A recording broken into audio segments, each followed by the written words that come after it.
He's here. But it's mired in controversy.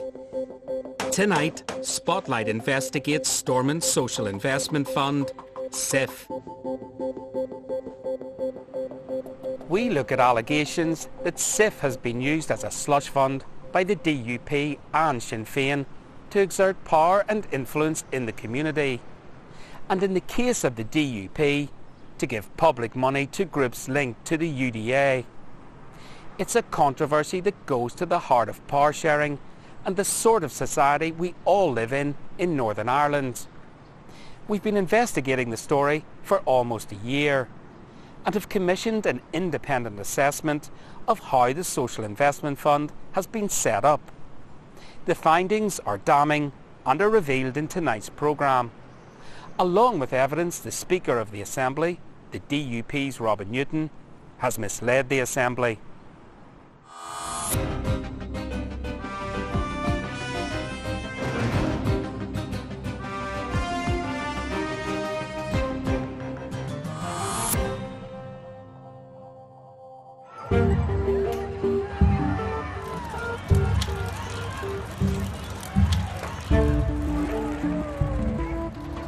The 11th of July bonfire at Belfast Sandy Row this summer. A moment of cultural celebration for this loyalist heartland. But a moment of intimidation and terror for others living nearby, scared their homes were about to go up in flames. Such is the fear felt by some. This man, who has lived in the Sandy Row area for years, only agreed to speak if he remained anonymous. We are calling him Peter, and his words are spoken by an actor. On bonfire night this year, I saw people terrified for their homes and for their lives. Get down! Get down! Come down now! Peter says there has been violence and antisocial behaviour around the bonfire in the past. But this year the real issue was how close it was to the apartments. It was closer than I've ever seen it before. It's one thing for the bonfire to be 150 yards away. That's an inconvenience. But when it's 50 yards away, I wouldn't want to live like that. This was 4 weeks after the Grenfell fire disaster in London. But the bonfire was lit anyway. Soon after, the huge structure collapsed, sending flaming debris cascading towards the apartment block. Luckily, disaster was avoided, but it still had a dramatic impact on the people living there.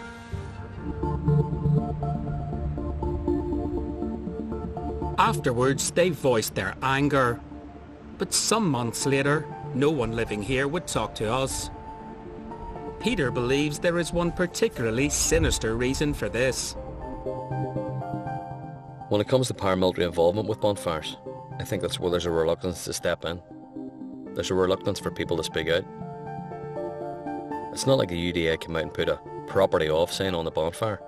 But when you live in the community, you know what's what, and you know how things work. He claims people in the apartments also feel exposed because of a lack of support from the leading political party here, the DUP. I didn't see the DUP do much about the bonfire either before it or after it. They got a lot of stick in the press for not doing anything. What I did see was a lot of coverage of DUP politicians not engaging with the residents. Peter feels the DUP was more focused on the rights of the local community to stage the bonfire than on the fears of the people living beside it. And he believes one reason for this is that the DUP is seen as having a relationship with the UDA in this part of town. In particular, DUP MLA Christopher Stalford rents his constituency office on Sandy Row from a local community organisation, Belfast South Community Resources, or BSCR, which is widely believed to have ties to the UDA. Whether or not there's a direct link there, I can't say. What I can say is my local unionist representative could have picked anywhere in South Belfast for his office. He didn't. He picked an office that is owned by a group with strong UDA links. That office that DUP MLA Christopher Stalford uses is directly linked to a UDA organisation. The people try and skirt around that issue is unfortunate, but it is what it is. You're saying that's the perception? Yeah, perception is one thing, but it's almost beyond perception.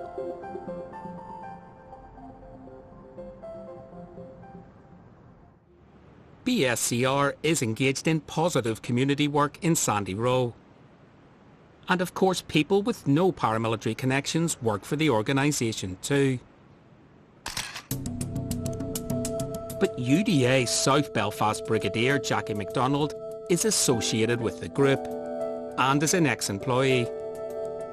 And this man, Trevor Greer, an ex-UDA prisoner who is understood to still be linked to the UDA, is also on BSCR staff. We wrote to ask if he accepted he is a UDA figure in Sandy Row, as well as a BSCR employee. He did not respond. BSCR told us it has worked with ex-prisoners and combatants, but insisted it has no links with the UDA. It said it had employed Jackie MacDonald under the Prison to Peace programme.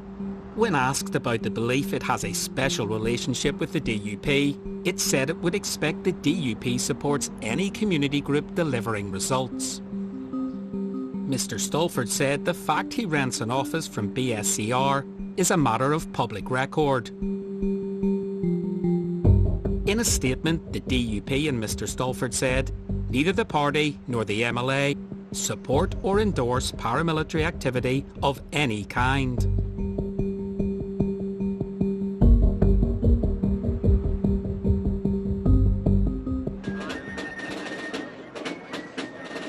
Despite its apparent UDA links, Belfast South Community Resources receives government funding.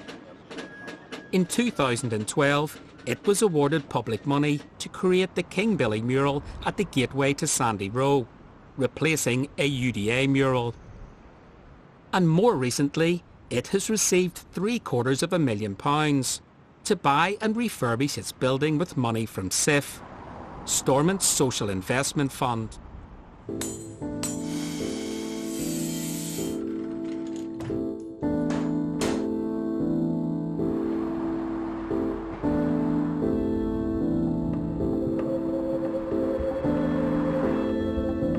The Social Investment Fund was connected to another controversy Spotlight covered last year here in Bangor. The DUP was again accused of being too close to the UDA and of failing to stand up for people facing intimidation and violence from the paramilitary group. In a story with echoes of Sandy Row, we investigated how a UDA faction muscled in on a community bonfire in the Clandyboy area.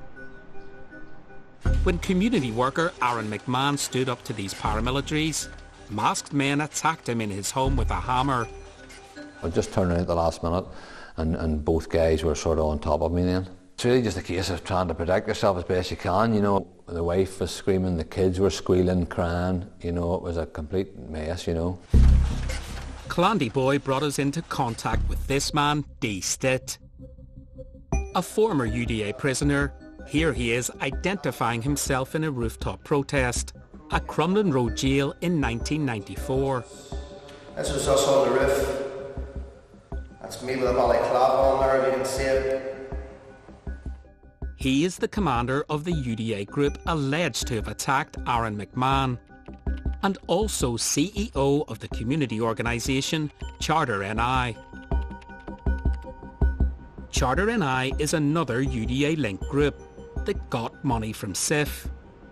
It was awarded management of a £1.7 million employability scheme, for which it got a fee of £226,000. Despite allegations of Stitt's involvement in community intimidation, last September, DUP leader and then First Minister Arlene Foster was happy to be photographed with Stitt, awarding the SIF money. Why give so much public money to organisations that involve paramilitaries? One answer, of course, is that it encourages the paramilitaries to move away from violence and crime. And that's the justification that Arlene Foster gave when I asked her about being photographed with D. Stitt. You're pictured last week with a UDA commander, David Stitt. He is in charge of a faction in North Down that's been intimidating a local community, and you're the First Minister of this country and you're pictured with him. Surely you're turning a blind eye if you're happy to be pictured with that man? No, I'm not turning a blind eye. What I'm doing is trying to encourage people to move away from their past. Are you seriously suggesting that I walk away from the Loyalist community and not try to bring them along and try to get them away from whatever past they've been involved in? Arlene Foster's views are similar to those of Peter Robinson. He played a key role in setting up the Social Investment Fund. We wrote to him and asked him to respond to the claim that the scheme meant UDA-affiliated groups got major sums of public money. In a statement he said, "Are you seriously suggesting that government should not provide help to needy areas because there is someone with a paramilitary background who is a member of the local community group? Catch yourself on." But it's not what happened in the past, but what's happening in the present that is the issue. For how long can public money be given to people who continue to be involved in violence? In October last year, Arlene Foster made it clear that she thought there should be a definite limit to how long paramilitaries could be allowed to have it both ways: public money and the proceeds of crime. There's a fork in the road coming. It's coming up very soon. I want to see the police moving in and taking these people out of society. But if there are those who are deciding that they want to move away from violence, intimidation and paramilitarism, then we will work with them. The same month that Arlene Foster issued her challenge, this footage emerged of D. Stitt. People see paramilitary structures, groupings as a negative. Some people see that as a negative, and they'll use that as a negative against loyalist communities. The structure's still there, they're involved in crime, they're involved in drugs, they're involved in racketeering, blah blah blah blah. You know what I mean? But loyalist groupings are doing some brilliant work. In this interview for the Guardian newspaper online, Stitt presented himself as a loyalist community spokesman, but in an unguarded moment also revealed another darker side. North Down Defenders is our homeland security. You know, it says it in its name. We're here to defend North Down from anybody. After this, there were calls for him to stand down from his publicly paid for position as Charter NI boss, and renewed calls for action against paramilitaries. 1 year on, and police have set up a £20 million task force to tackle paramilitary crime gangs. But there has been no knock at the door for Stitt, who remains CEO of Charter NI in receipt of SIF money. Instead, he now claims he has chosen the road advised by Mrs. Foster. People say that I'm a UDA leader, but that's in my past. My past is firmly in my past. Charter NI is my future. This is my future. There is no role as a military organisation for the UDA anymore. This is who I am now, a man of peace. But is he telling the truth? Is he really no longer a criminal paramilitary? Is the UDA really embracing the peace?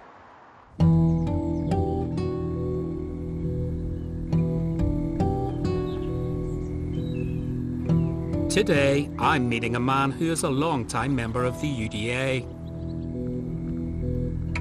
He says he must remain anonymous because he believes if his identity were known, the group would kill him. We are calling him John. His words are spoken by an actor too. He says Stitt's claims to have changed are lies.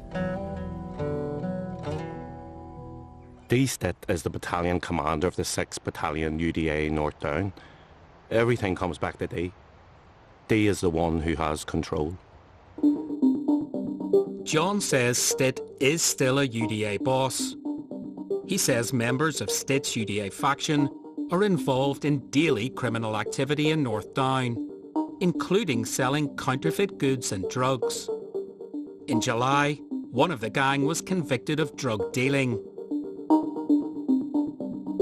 STIT also continues to run the UDA in North Down on a paramilitary footing. The group has attacked and driven people from their homes this year.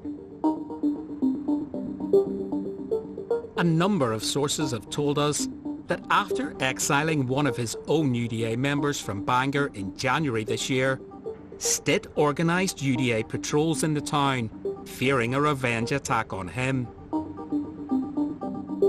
And John asks, if there is no military role for the UDA anymore, why is it continuing to recruit young men into the ranks in North Down? Recruitment did stop for a while. Now, unfortunately in North Down they are recruiting like mad. It's so blatant. What sort of age are people being recruited in at? I've seen a young boy of either 15 or 16. He was in school uniform and he was told not to be wearing his uniform to the meeting again.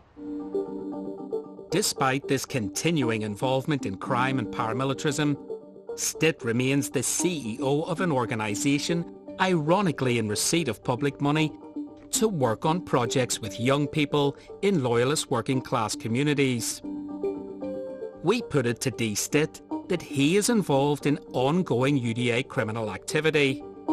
He said, "I do not condone any illegal activity, but do support the PSNI in their pursuit and prosecution of any who are involved in such activities." We asked Charter NI if D-STIT is a fit and proper person to be employed as CEO of the organisation. The group noted that last year, police said an individual or individuals connected to Charter NI had been recently involved in paramilitary activity. But it added that since that statement, none of our members or employees has been subject to PSNI investigation, arrest or prosecution in relation to any paramilitary activity or criminality. It also said that STIT continues to play an integral part in the success of Charter NI in delivering for all in the communities it serves.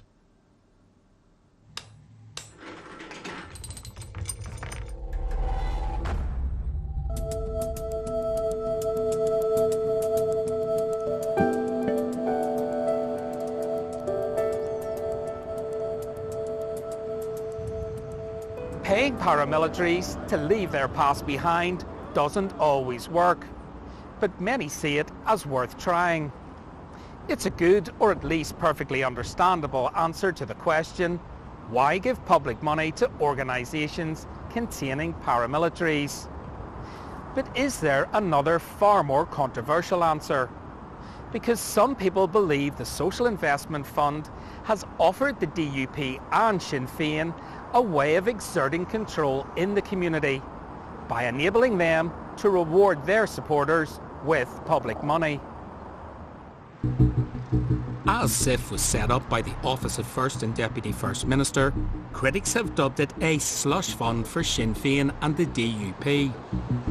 The so-called Social Investment Fund is an abuse of public resources and unacceptable. The DUP and Sinn Féin have no right to annex £80 million of public money to carve up among their favourite groups. But is this fair? Does the Social Investment Fund represent an abuse of public money? Has it enabled the DUP and Sinn Féin to reward their friends and supporters? To find out, Spotlight commissioned a consultant, the former Director General for the Audit Commission of Wales, Dr. Clive Grace, to make an assessment of SIF. Tonight we can reveal his findings. He says SIF and the decision-making framework put in place by OFM-DFM falls short of what should be the case for a fund of this type. He believes this is because vital safeguards for dealing with conflicts of interest and rules which ensure decisions are fair and transparent were left out of the SIF scheme, safeguards contained in regulations known as managing public money in Northern Ireland. The approach to decision making was not consistent with the highest standards of managing public money in Northern Ireland. SIF is a complicated programme, but the fact of the matter is that there are these standards which exist, which are known, and which could have been applied. Why were those standards not applied at the time that they could have been? Stormont's Social Investment Fund was shared out across Northern Ireland by 9 steering groups. Of the key members of these groups, half reflect the political makeup of the area, and therefore were usually dominated by Sinn Féin and the DUP. The other members were selected from organisations within the local community and appointed by the Sinn Féin and DUP ministers in OFM-DFM. Dr. Grace says these community appointments lack transparency. Quite simple things that one would expect. Things like an application process judged against explicit criteria, scoring mechanisms and so forth. These would be the normal everyday things that one would expect for appointments of this kind, but they do not appear to have been followed. Once appointed to the steering groups, these community representatives were first in line to become what SIF called a lead partner and receive money from the fund. Dr. Grace says this created within SIF an exclusive club of apparently favoured community organisations who could award each other money. It's obviously a matter of concern if decisions are made which include people representing organisations which then get benefit from those decisions. When particular decisions were being made, people were asked to step out of the particular discussion, but nonetheless the fact that so much of the resource went to people sitting around the table overall means that one ought to have the best possible decision-making framework to make sure that the public can have complete confidence in how those decisions were made. TUV leader and MLA Jim Allister regards Clive Grace's findings as extremely troubling. It's quite astounding that £80 million of public money is siphoned through lead partners with no public procurement whatsoever, with no transparency, and indeed the very opposite, because the lead partners could be those who had been handpicked to sit on the steering groups, handpicked by the DUP and Sinn Féin. SIF was originally promoted as being fundamentally community-led. But Dr. Grace found a high level of political control and involvement throughout the process. What is, in my view and experience, highly unusual is to have that kind of arrangement where you also have politicians directly involved in the process. His greatest concern is that SIF creates conditions in which a form of political culture known as clientelism can develop. Clientelism is a term which is used to describe forms of patronage, often political patronage, understandings between someone in a position of authority and a body or individuals, that advantage flows between them, usually both ways. So clientelism is not consistent with the way that democratic politics and good public administration should be carried out. We wrote to the Executive Office, formerly known as OFM-DFM. It did not directly address many of the issues we raised, including the risk of possible clientelism. But in a statement it said, appropriate governance procedures are in place to ensure the programme is delivered and managed effectively. It added, SIF has met the department's internal audit requirements.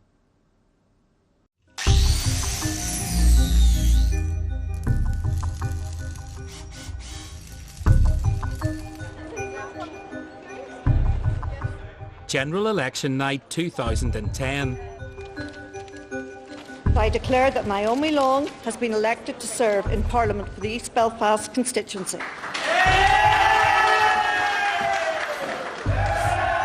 We understand that she has outpolled Peter Robinson by about 1,500 votes. That is one enormous story in this election.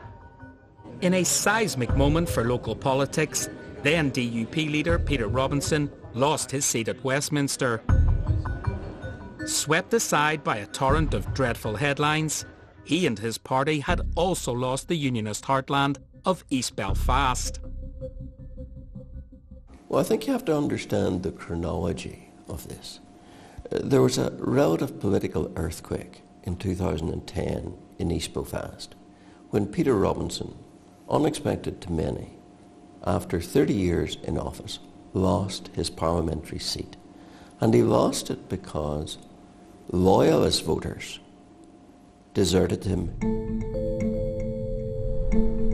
Some believe this is partly where the SIF story begins. The DUP was determined to repair its relationship with loyalist communities. And to do that, it decided to engage directly with the loyalist paramilitaries.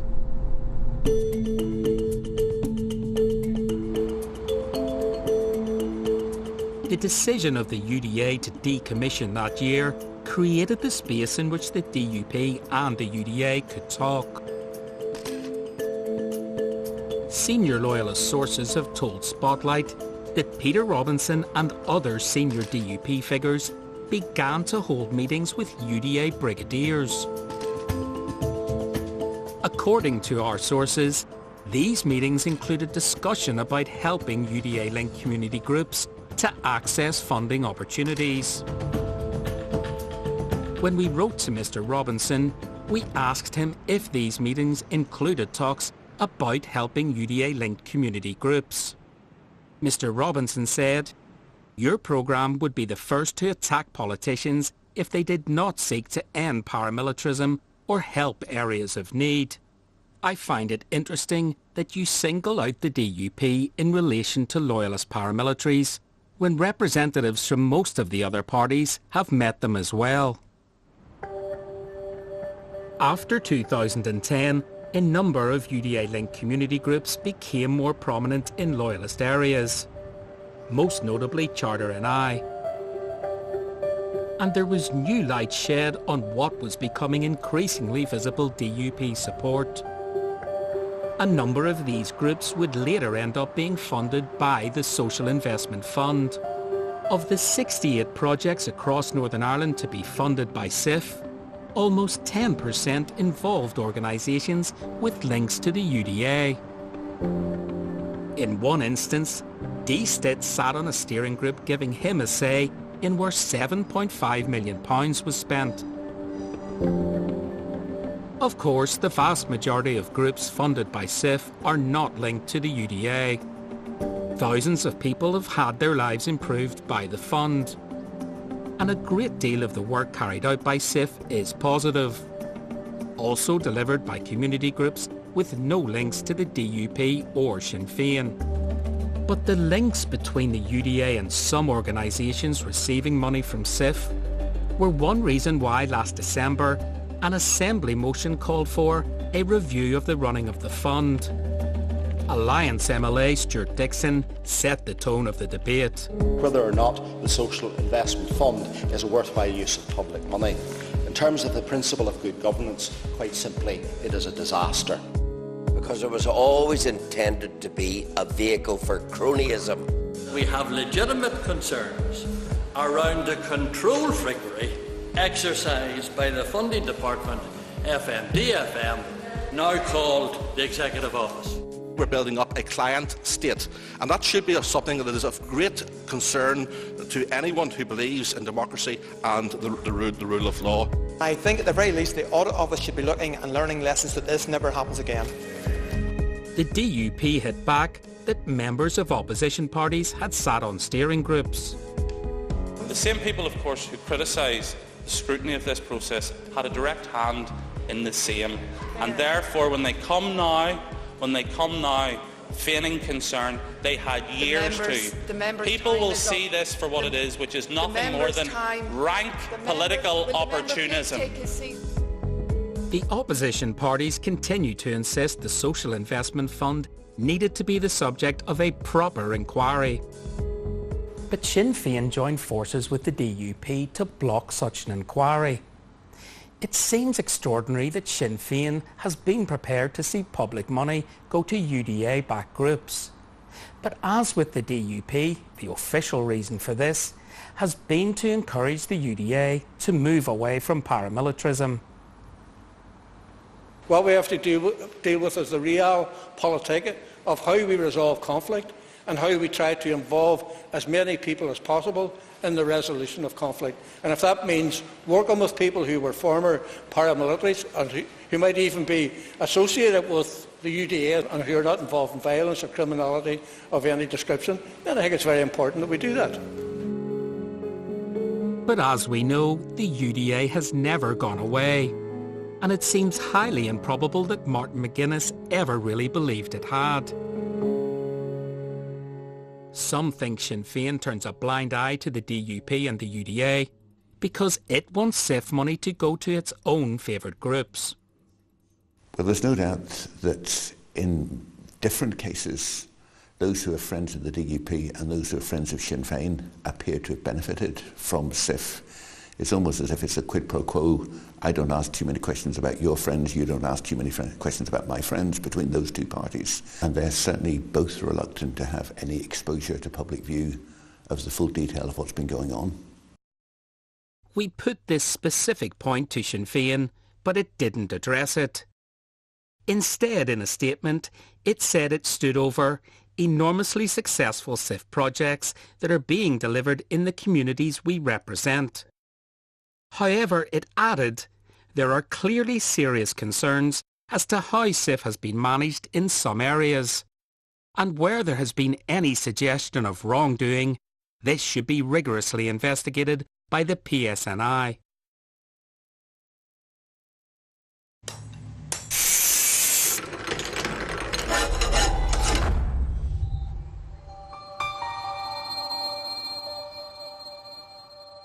Last year, an Ulster University report found major concerns in the community sector that there is an overly close relationship between politicians and some voluntary and community organisations. The report highlighted worries that party political interests could, at times, be put before the best interests of communities.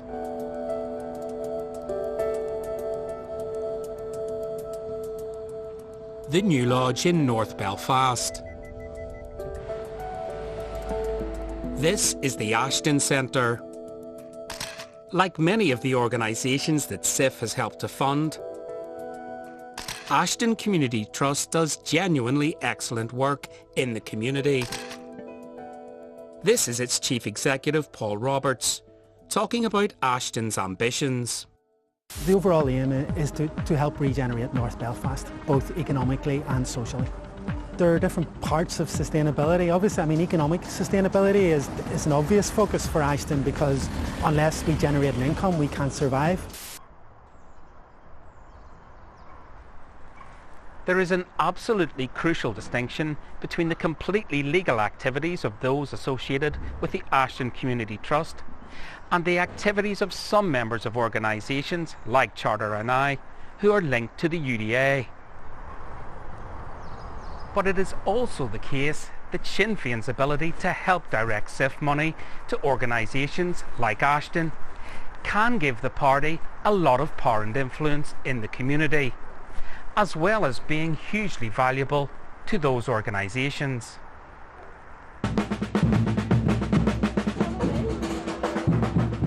North Belfast MLA Nicola Mallon is on a visit to Extern, a charity that depends on government grants for the work it does with homeless people in the city. It didn't get SIF money and isn't linked to a particular political party. But there is a perception that some other organisations have a favoured status. How it's been described to me by other community organisations is as insider trading, that if an organisation was more in the know or was considered to have more favour from certain political parties, then they seem to advance more than others. Last year, Ashton revealed that it has an annual turnover of £7 million. The charity appears to be thriving at a time when other community groups are struggling. People can speculate as to why that might be the case. It is the case because they're doing good work and they put in strong applications. Certainly, there is an understanding that Ashton does seem to have a relationship of sorts with Sinn Féin, and it has been very successful at drawing down public money. Ashton's boss, Paul Roberts, was picked to sit on SIF's North Belfast steering group, and he was appointed its chairman. Because of the rules around SIF, Sinn Féin got 2 seats on the steering group. Ashton got 4 separate funding awards from SIF. That's more than any other community organisation in Northern Ireland. Those contracts total £5.8 million, of which Ashton should receive more than £2 million. Our expert, Dr. Clive Grace, says while the steering groups may have tried to address the conflict of interest issues, the framework of SIF has made it very hard to judge whether awards are made fairly or not. We asked the North Belfast steering group how it could be sure it had protected its decision-making from political influence and potential conflicts of interest. The group said it had fully complied with the governance arrangements of SIF. We asked Ashton about the perception it was a group favoured by Sinn Féin. In a statement, Ashton Community Trust said it does not engage in party politics and does not have strong links to any political party. The group also said Ashton has never received any preferential treatment as regards funding. Ashton wins funding on its merits and has never received advance warnings of funding from any political party. It also said Paul Roberts has no links to any political party. Reviewing the structure of SIF, Clive Grace says community representatives should be on steering groups to represent the community sector as a whole.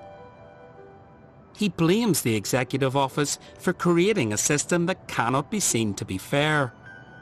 It put the community organisations who are members of the steering groups in a position where the interests of their own organisation was bound to be a factor somewhere in their thinking and thought process when they were there to represent not just their own organisation but the sector as a whole. So that, if you like, created almost perhaps an intrinsic conflict of interest.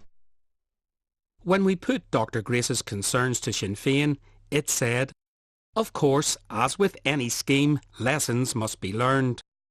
Sinn Féin is determined that future executive initiatives will be based in all aspects and in all areas on rigorous integrity and objectively measured need." But we also asked the party about accusations it used SIF to position community organisations it supports to get major sums of public funding. It did not respond to this question. SIF has also attracted international concern. Last year, the Organisation for Economic Cooperation and Development said the fund introduced a risk of political interference with the determination of local needs. We've spoken to many people working in the community sector who claim that interference can happen when community groups linked to political parties or paramilitaries dominate public forums and debates, and those with an opposing view feel afraid to speak out. Making this programme, it proved impossible to get any of these people to speak publicly to us, because they feared that if they did, their community groups could, as a result, lose out on funding further down the line. Commentator and former MLA Eamon McCann argues that the DUP and Sinn Féin are driven by a desire to not only support but to control communities. He believes a system of political favouritism in parts of the community sector is undeniable. And Sinn Féin in particular infiltrate and dominate many community groups in nationalist areas. Some of the people who I would see clearly as political party placemen and placewomen in community organisations, that doesn't mean they're incapable of doing the job. It doesn't mean that they're not doing the job well. It does mean that they are there in that position because of their a political profile and their political associations. That's what's wrong, not the day-to-day activities that they're involved in as community leaders. Eamon McCann feels the result is that some groups look like extensions of Sinn Féin in the community.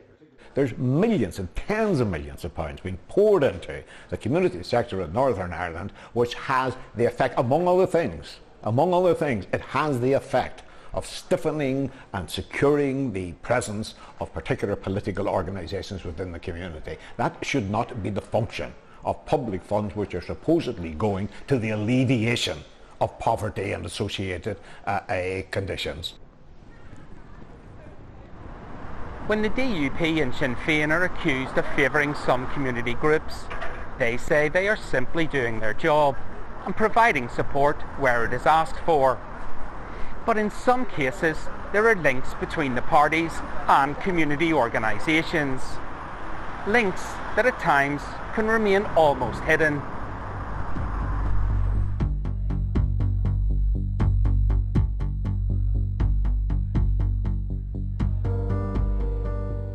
Spotlight has uncovered documents that appear to show members of the DUP playing a leading role within Charter NI.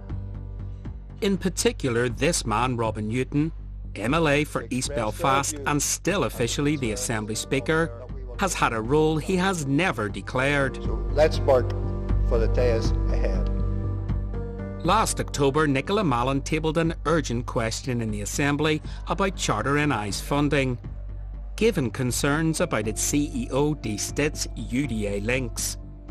As the Speaker of the House, Robin Newton blocked her question. Well, I simply couldn't understand why the Speaker took that decision. It was a matter of public interest. I didn't feel that it was an unreasonable question to ask. Soon after Nicola Mallon's request was blocked, it emerged that Charter NI's Facebook site referred to Mr Newton as the group's advisor, a relationship he had not mentioned before. Mr Newton had to come back to the Assembly to explain, in light of the fact he had prevented a question being asked about Charter NI and SIF. To Charter NI, I make it clear that while I have offered advice, I do not hold and have never held a position as advisor to Charter NI. My involvement with Charter NI as an organisation working on the ground in my constituency has been no different than it would be with any organisation in my constituency seeking advice from their elected representative. So Mr Newton said, I do not hold, and I have never held, a position as advisor to Charter NI. But these are internal Charter NI documents, obtained by Spotlight and stretching back many years. Again and again, they refer to Mr Newton as an advisor. And they reveal from mid-2012 he attended full Charter NI board meetings. And in these minutes from December 2013, there's even a board discussion about his role as a Charter NI advisor. Mr Newton also told the Assembly his involvement with Charter NI has been no different than it would be with any organisation in my constituency seeking advice. Yet what these documents and other sources tell us is that Mr Newton had an important role in helping to run Charter NI. This set of minutes say that, as an advisor, he helped to steer the board and did more than just go to board meetings.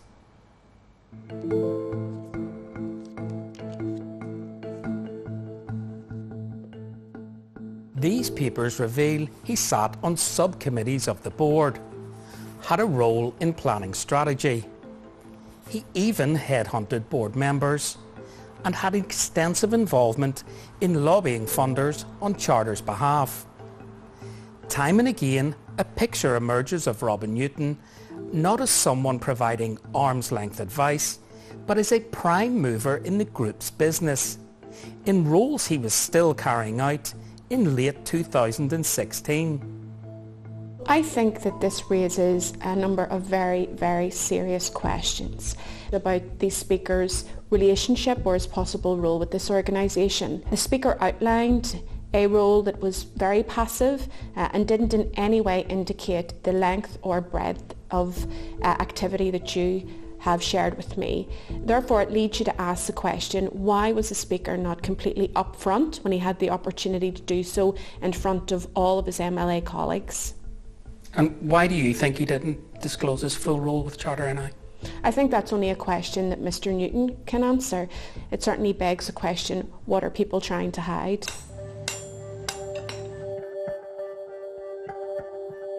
One of Clive Grace's strongest criticisms of SIF is that the way it's shaped has lacked transparency, particularly with regard to how steering groups decided what projects and groups to fund.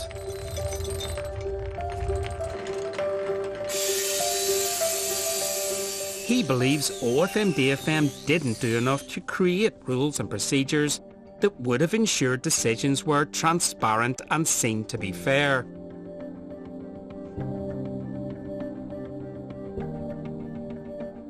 I would have to say there appears to be a lack of transparency about those deliberations and those decisions. It's not clear from what I've seen what criteria were applied, what kind of options were considered, what kind of judgments were brought to bear.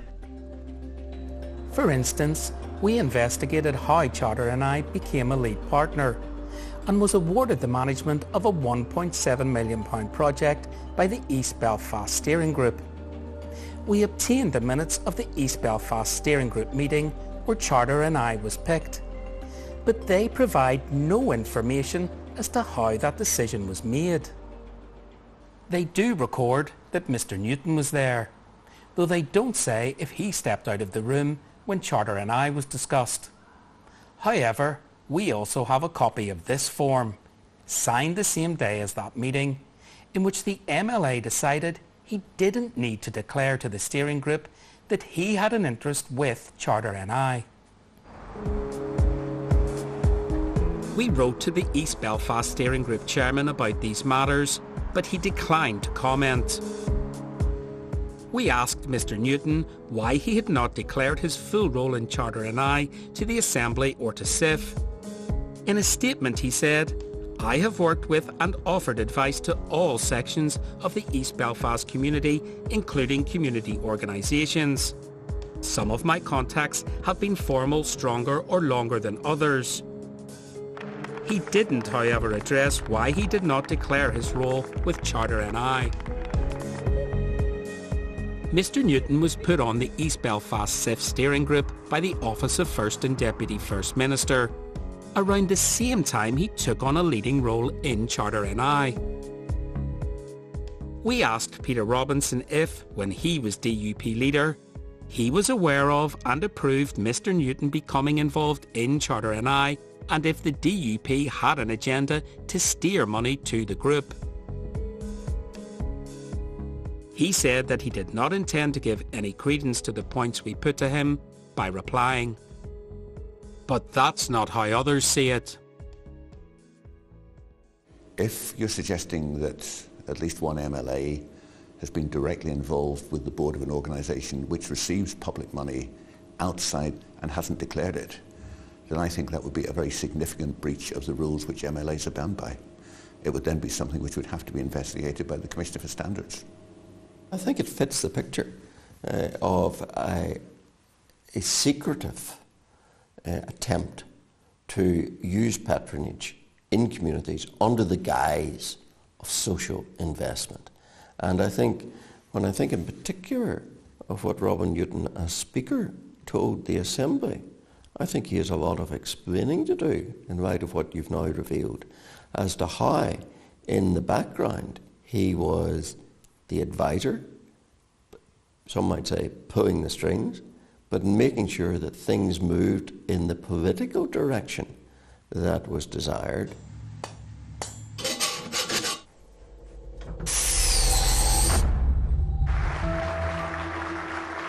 While seemingly willing to turn a blind eye in relation to SIF, in the recent election, Sinn Féin was quick to criticise support the DUP has received from the UDA. The DUP used the UDA during elections, and the UDA used the DUP in government. That is complete and utter nonsense. But Spotlight has been talking to loyalist insiders who disagree with Jeffrey Donaldson. Our UDA source John says he has seen DUP and UDA members become more supportive of each other in recent years. Just before the May 2016 Assembly elections, he and hundreds of UDA members were brought to a venue on the Newtownards Road. There they were addressed by D. Stitt and this man Jimmy Birch, the UDA's East Belfast Brigadier, who is also a Charter NI board member. Jimmy and Dee, they were the two at the front, and they took questions about voting and stuff.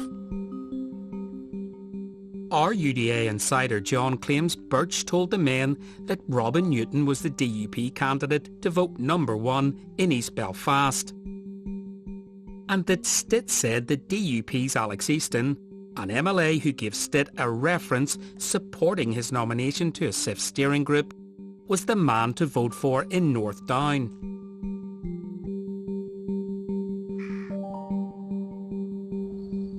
So, were they advising them? Were they ordering them? What way would you put it? Well, Jimmy was basically saying this is what we should all be doing. These are the ones for us, the rest of them are fucking useless. To me, he was saying this is what you should do. Nobody was being threatened or anything, but to me, it was like, I'm doing this. I'm the leader. Follow. When it was Dee's turn to say about voting, straight away it was Alex Easton. 100%. You should all be voting for Alex. That wasn't, I'm voting for Alex, it was, you should all be voting for Alex.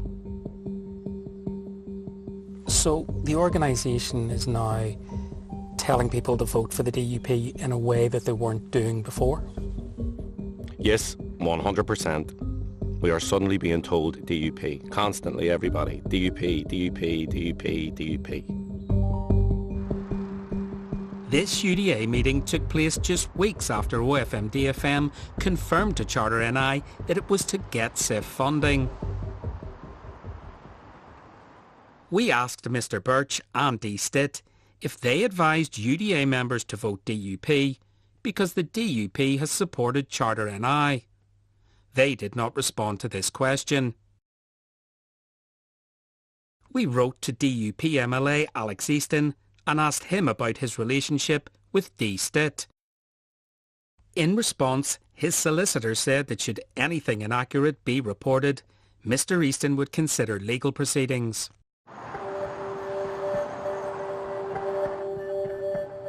The Ulster University report said that some people believe the political elite transfer resources into communities as a crude means to buy votes and influence.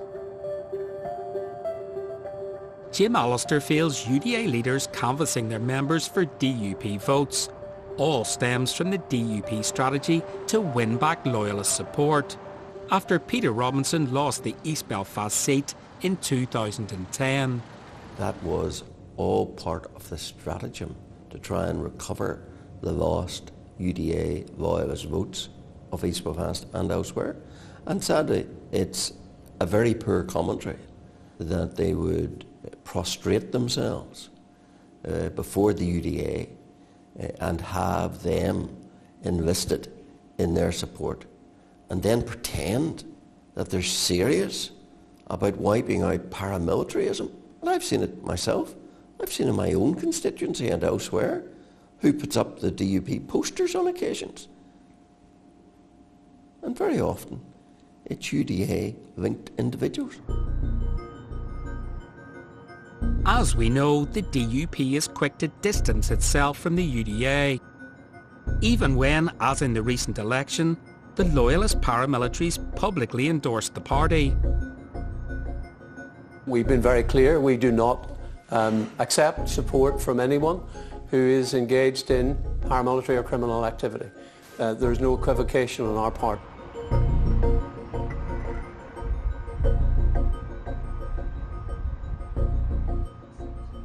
But never mind the DUP saying it doesn't accept support from paramilitaries. Tonight, Spotlight can reveal the party's relationship with the UDA is such that it doesn't only attract support from the Loyalist group, but has actively courted it behind closed doors.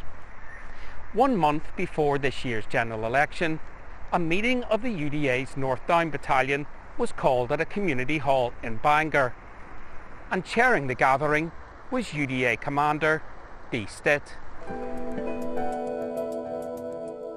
And also there was this man, the former Mayor of North Down, DUP Alderman Wesley Irvine.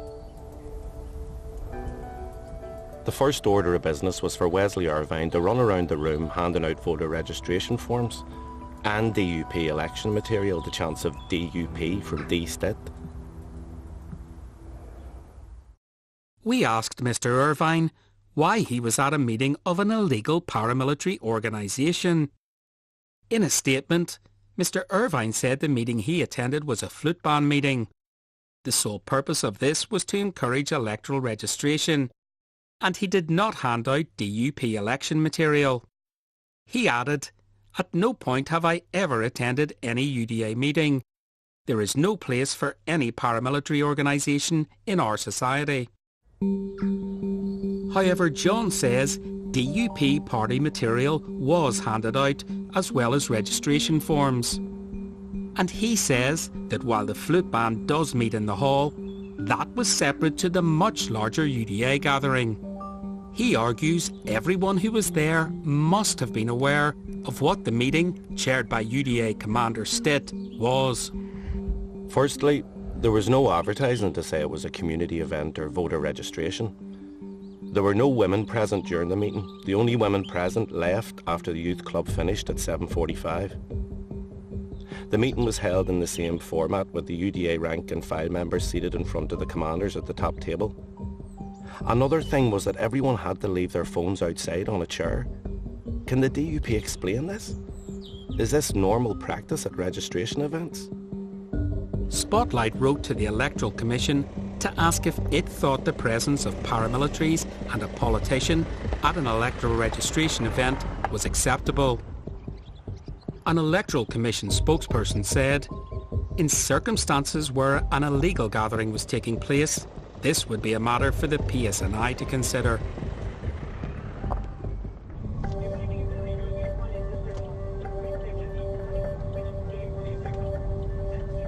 While we wait to see if government from Stormont is set to return, it's clear that questions over the Social Investment Fund remain.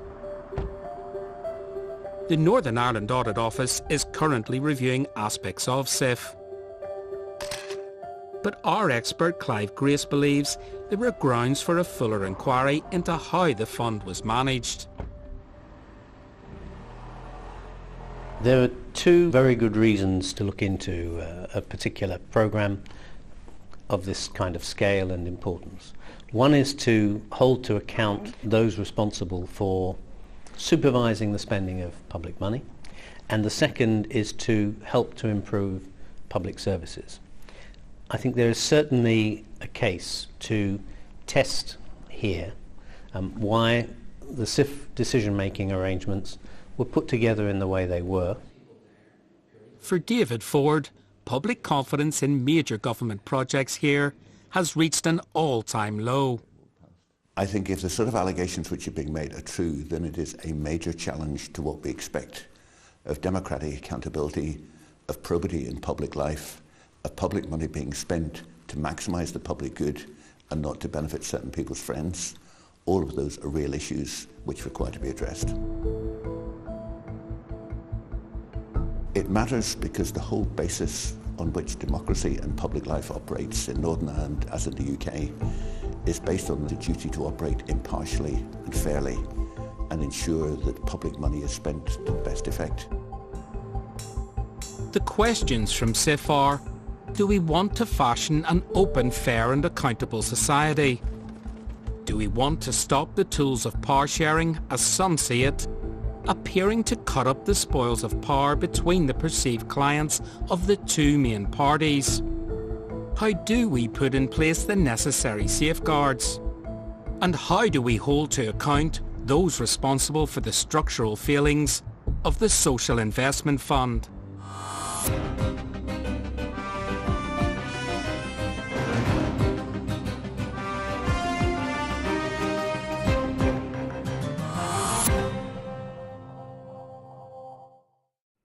Spotlight Special, the studio discussion programme, returns on Tuesday the 24th of October. It's your chance to put questions to politicians and decision makers. To apply for tickets to be in the audience, you can email the programme, spotlightspecial@bbc.co.uk, or phone the ticket line on 0345 300 30 80. Standard geographic charges apply from landlines and mobiles.